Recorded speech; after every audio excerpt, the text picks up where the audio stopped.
everyone. Today we're going to be going over the Analyze and Apply assignment to help you kind of better understand what the assignment is all about. So let me share my screen real quick. Okay. All right, so here you'll see the instructional guide. When you go to your class, you'll have 3 documents that appear. So also, I guess I could show you what that looks like. It's going to look something along these lines. So you have the instructional guide, which is right here. You have examples, and then you also have a template. So I'm going to go through each of those in turn. First, what is this assignment? So this is going along with your informative speech. It's not a separate assignment. It's not on a new topic. It is the informative speech, analyzing and applying research. So at this point, you should have already picked a topic and found 3 sources for your 3 main points. You did that with the topic and sources assignment. So here we're taking that first source that you're using for your first main point, and we are going to do a couple of things. First, you're going to tell me why the source that you chose is credible, reliable, and relevant. After you do that, then we are going to write our first main point of our speech, and we're going to incorporate information from your source in that main point. This is what we call an in-text citation. So we're going to talk about each 3 of those kind of steps that are part of this assignment. And then we'll look at an example, and then we'll just briefly look at the template. I will say this is only to be done for your first main point, not for all 3 points. You will eventually write all your points, but I don't want you to do this assignment for all 3 or for all 3 sources. Okay, so the main thing that we're going to talk about, I'll come back to is where it says in-text citations and instructions. I'll come back to that. So let me scroll down. The writing guidelines, the main thing is please use the template that I provide for you and try to just keep everything in there. That's going to help me be able to grade easily. And all right, so here we have the second page of this is a template explanation. So real quick, I'm going to show you the template, just blank. Okay, here's the blank template. So basically here you're going to just tell me the topic, which you already have. Then you're going to tell me the source type. So remember, you've already picked a source for your first main point. So tell me what type it is. So that would be, it could be an online web article, that could be an online news article, or an in-print news article. It could be an article from an academic journal. It could be a lot of things. So just to kind of clarify what it is, and this is to help you later write your reference page. All right, so then you're going to tell me the author. This could either be a person or it might be an organization. And then if there's not an author, then you would use the organization name. So then title, this is the title of the article that you're using, or it could be maybe the title of the book. If it's a book, it could be the title of a chapter in a book. Just kind of depends on the source type. Then I want the link, a link to this particular source. This is for me to be able to look at it, make sure, kind of double check it for you, make sure that it is actually a credible source. And then the date. The date's not the day that you found it. The date is the day that the information was published. So this might be the day it was updated, the day it was printed or posted. This could be the day that it was, whatever date that they give you. Now, if there's no date at all, especially even if it's a website that doesn't talk about when they update the website, then what I would do is just put n.d. there. But please check and look for those dates, because a lot of times when I click on the link, I have students who put n.d. Then I'll click on the link and I find that there is a date when the student said there wasn't. So please take a moment, look. It's either going to, most likely it's either at the top of whatever source it is, or it's going to be at the very bottom, especially something like the Centers for Disease Control and Prevention. They usually do their updated date at the bottom. Okay, so that's the first part. It's pretty straightforward. The second part is where so students get a little confused. So the credibility, reliability, and relevance section. I do want to take one moment here just to pause and go back to this and to the template explanation. What I'm about to tell you is all going to be included here, right? So if you forget what I say in this video, you can always go and just literally read what I'm about to say right here, okay? All right, so back to this. All right, the most confusing ones are credibility and reliability because they seem very similar. Credibility has to do with the person. So why is the person credible? Reliability has to do with the credibility of the information. So when you think about credibility, you want to ask yourself, why should I trust this writer, like if it's a person, or why should I trust this organization, if it's an organization or somebody like that who posted it. Reliability, on the other hand, you're asking yourself, why is this information reliable? Is it because there's lots of sources cited that are updated and relevant? So they included lots of sources? Is it because the information is not persuasive in nature? It is all informative? Is it because the website or whoever who published this information they are a credible source? You could always look at their about page and kind of find out information about them. That's one of the best ways that I always find reliability is like going to especially something like Mayo Clinic, go to their about page and it will tell you all about them. And so you can kind of talk about, well, this is what this organization is, or this is what this web page is, this is what kind of content that they publish. But here you're still trying to look at, just remember, you're trying to look at why is the information reliable versus the person or the organization.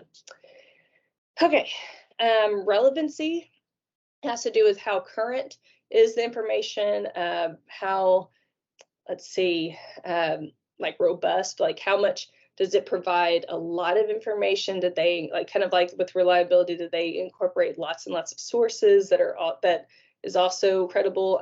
Is it accurate? So like if you looked at other similar sources, would the same information hold true that's on this source? That's always a good thing, kind of a rule of thumb. If I looked at several different sources, would the information still be the same? So yeah, so it could be like, is it up to date, or what the other reasons I gave you? All right. That is the source analysis part. And so the main thing here is I don't need much information there. One to two sentences in each of those sections suffices. It can be short. It's just direct to the point. Why is the person credible? Why is the information credible? Why is it relevant? Or why is the information relevant? Okay, the second part is the research application. So now that you've analyzed the source, you've decided, okay, this is in fact a credible source, then we're going to talk about how to construct a main point and to insert a in-text citation. So whenever I construct main points, I always think about how to organize the information. One of the best ways for me in my head to organize information is kind of to tell what, why, and how, or another way to say that would be claim, evidence, warrant. And so what that means in just plain terms is, what is it that you want the audience to know? What's like the main fact that you want them to know in this main point? That needs to go in the main point 1 section. Then in subpoint 1, include an in-text citation as evidence. Like say that if you tell me some type of information about your topic, then prove it to me in an in-text citation. Remember, an in-text citation is just you citing a source. So basically saying the source's name, saying who you're quoting, and then including information from that source. And then subpoint 2, the warrant, that's where you can, I think of it as a warrant. But in other words, this is just kind of where you close this point. So you can do this in several ways. It kind of just depends on how you write your main point. But say you can use it as like a real warrant would be like you explain in your own words how that evidence relates back to your initial claim or your initial main point. You could also include in subpoint 2 maybe just a personal example. Maybe you could apply it to yourself, or you can use it as just a basic summary, about to move on to the next point.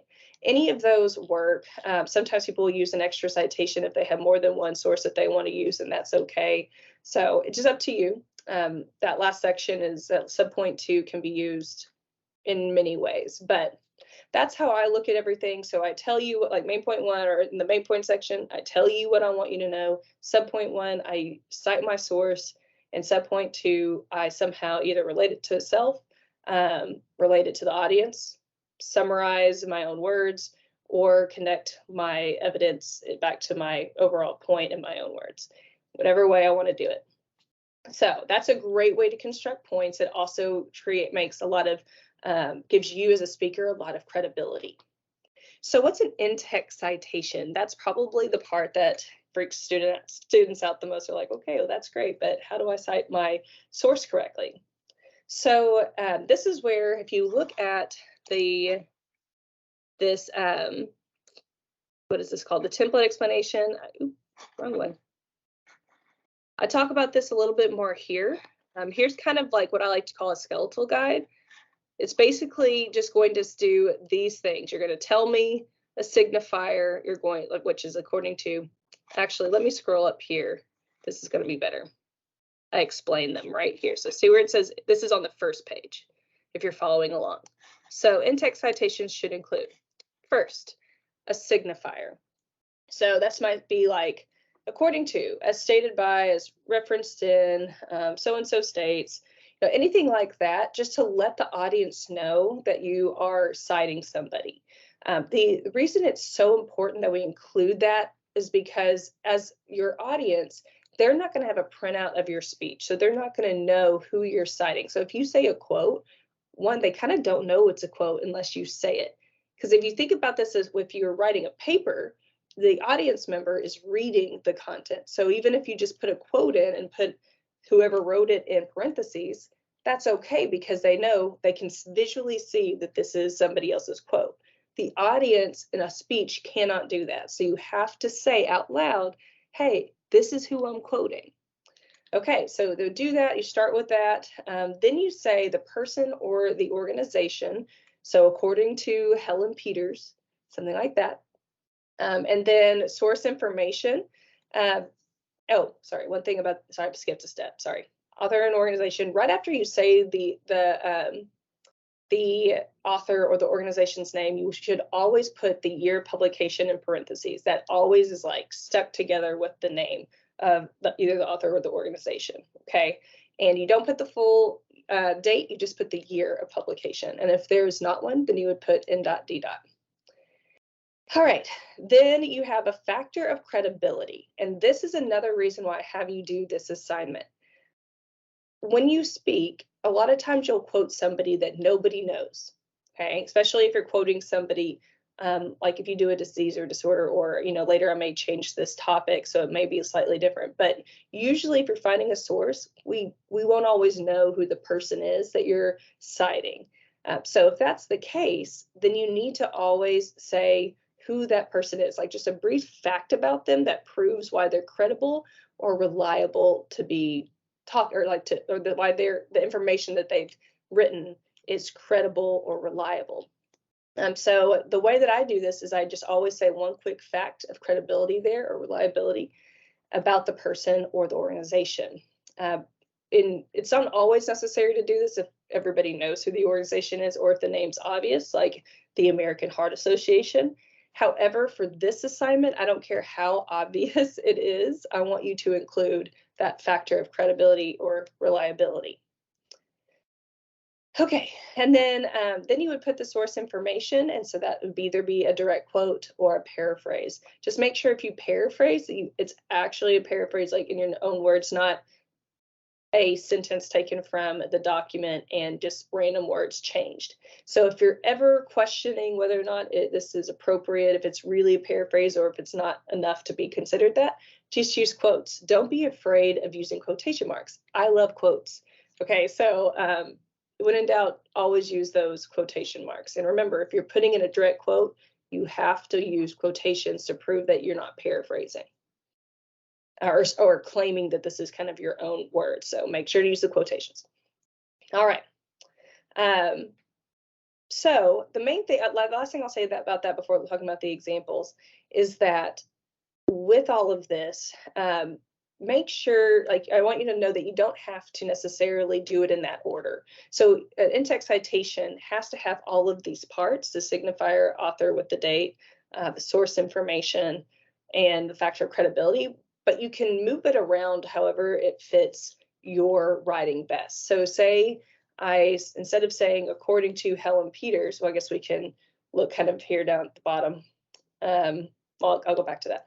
But instead of saying, according to Helen Peters, I could say, Helen Peters, a instructor of communication, explains in her recent article, right? So I could do that, and that included the name and then date in parentheses. You wouldn't say the date out loud, but the date would be there in parentheses. And then I said a factor of credibility. She's an instructor of communication, and then stated that that would be a signifier, again, that I'm about to quote her, and then I would put a quote. Okay, so that would be, so I'm just wanting to explain that you have to have all these components, but they can be written however is best for you. One other thing, just a quick hint to do this well. Whenever you write this, say it out loud, because eventually you're going to be saying it out loud anyway. But a lot of students will write a sentence, and if they were to say it out loud or reread it, it doesn't really make sense, like the way that they've written it. So, like some people will say, like, according to Helen Peters, and they'll say a quote, and then they'll say stated that. That doesn't make sense. So make sure that you read it out loud to yourself and that it flows well. Okay, so here are some examples. According to Helen Peters, University of Arkansas Pulaski Technical College instructor with a master's in communication. That's a little long, so you might just say instructor of communication, or you could say whatever you want to say, just as long as it's proof. You might say instructor of speech communication, so people understand if you're about to quote something about speech communication. But you just want to say something about the person, and then I put a quote. Another way to do that would be in her recent publication, Helen Peters. Always put the date in parentheses, and then I said a statement about her, and then I said the quote.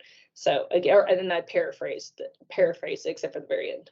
So, okay, so you kind of see those examples, fun stuff. So let's look at an actual example. Here is my example that I wrote a while back for type 2 diabetes. Like I said, this might change over the next 2 years. I'm kind of leading things towards more about your profession, so it might change. But for the most part, here is what I'm looking for. I told you my topic, that it's a what source type is a government issued website. Centers for Disease Control and Prevention wrote it. Type 2 diabetes is the title. Gave the link, gave the last review date. And then I give you a credibility, reliability, and relevance. Again, I will say this, I write more than the average student, so you don't need this much information. This is just how I wrote it. Most students say about a sentence or two. And so you can look at that, and then you can see how I wrote my main point. So I talked about something, and I told you a main point that I wanted to make about type 2 diabetes, because my first point was just an overview of type 2 diabetes. And then according to, and then I wrote my citation, summarized. I also have a student example. See, theirs is a little shorter. And then I have another student example, also a little shorter. So you can see that, look at it, use that as kind of a guide, and then make sure to use this template and submit the template for me. So again, remember, this has to do with your informative speech. You're not doing this on a new topic. And hopefully the goal is that you can use what you write in the research application as your first main point in your outline when we start constructing the outline. So I hope that was helpful. Let me know if you have any questions.